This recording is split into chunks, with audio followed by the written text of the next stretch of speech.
လူတွေခံစားနေရတဲ့ယောဂကိုတထိုင်နေပြအောင်ကုသနိုင်တဲ့သီလရှင်သူနန္ဒ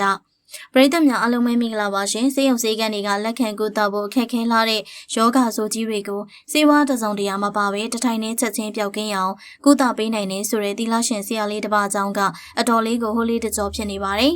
ဒီလိုထူးခြားတဲ့သီလရှင်ဆရာလေးကမယန်းကုန်းမြို့နယ်ဆွေတော်အနောက်နာဂလှိုင်ကူအနီးမှာရှိတဲ့ကဘာဗုဒ္ဓဝိပဿနာဘုံကြီးကျောင်းကသီလရှင်ဆရာလေးဒေါ်သူနန္ဒာပဲဖြစ်ပါတယ်။ဆရာလေးသူနန္ဒာစီမှာလာရောက်ကုသမှုခံယူနေကြတဲ့လူနာတွေကနေ့စဉ်နဲ့အမျှတန်းစီတိုးဝေနေကြပြီးတော့လာရောက်ကြတဲ့သူတွေထဲမှာရိုးရိုးဖျားနာတဲ့သူတွေသာမကကုသရခက်ခဲတဲ့ယောဂသည်တွေအများအပြားပါဝင်နေတာကိုတွေ့ရပါတယ်။ပြောစမပြုနေကြတာကတော့ဆရာလေးကခန့်စာလိုယောဂဆိုးကြီးတွေအပြင်ကြောက်ကသွေးတိုးစီးကြိုနှလုံးစတဲ့အနာတာရှိယောဂသည်တွေကိုစေတိုးစေးစားလုံးစရာမလိုဘဲနဲ့သူ့ရဲ့မြစ်တာတကူအစွမ်းနဲ့ချက်ချင်းလက်ငင်းသက်သာပြောက်ကင်းအောင်ကုသပေးနိုင်တယ်လို့ဆိုကြပါတယ်။ဒီလောက်နဲ့တည်းမကသေးပါဘူး။ဆရာလေးတော်သူနန္ဒာရဲ့ကုသမှုတွေထဲမှာပို့ပြီးတော့အင်အားသင့်စရာကောင်းတာတွေလည်းရှိနေပါသေးရဲ့။မွေးရပါစကားအနေတဲ့သူတွေနားမကြားတဲ့သူတွေမျက်စိမုံမျက်စိကွယ်နေတဲ့သူတွေနဲ့လေးဖြတ်ပြီးတော့လမ်းမလျှောက်နိုင်တော့ပဲဘီးတက်ကလထိုင်နဲ့လာရတဲ့လူနာတွေကိုပါတထိုင်နဲ့လမ်းလျှောက်နိုင်စကားပြောနိုင်အောင်မြစ်တာအစွမ်းနဲ့ကုသပေးနိုင်စွမ်းရှိတယ်ဆိုပြီး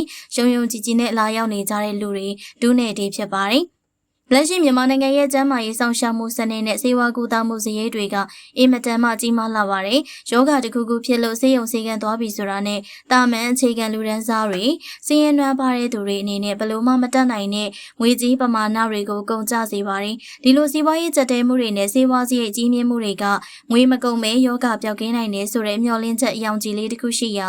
ဆရာလေးတော်သူနန္ဒာစီကိုလူတွေအစုလိုက်အပြုံလိုက်ရောက်ရှိသွားစေတဲ့အဓိကတွန်းအားတစ်ခုဖြစ်ပါတယ်။ရင်းနှီးသူဟာမျက်ပင်လေးတစ်ပင်ကိုတောင်းအားထားစုပ်ကင်ကျင်ကြတဲ့သဘောပါပဲဒါပေမဲ့လည်းဒီကိစ္စနဲ့ပတ်သက်ပြီးတော့လူထုကြားမှာတော့အမြင်နှမျိုးကွဲပြားပြီးတော့အခြေအတင်းငင်းခုန်မှုတွေရှိနေပါတယ်ဝေဖန်ထောက်ပြသူတချို့ကတော့ဒီလိုဆေးဝါးမပါပဲယောဂကြီးတွေချက်ချင်းပျောက်ကင်းသွားတယ်ဆိုတာကသိပ္ပံနည်းကျဆေးပညာအရဘလို့မှမဖြစ်နိုင်တဲ့ကိစ္စဖြစ်ပြီးတော့လူနာတွေရဲ့စိတ်ပိုင်းဆိုင်ရာယုံကြည်မှုကိုအသုံးချက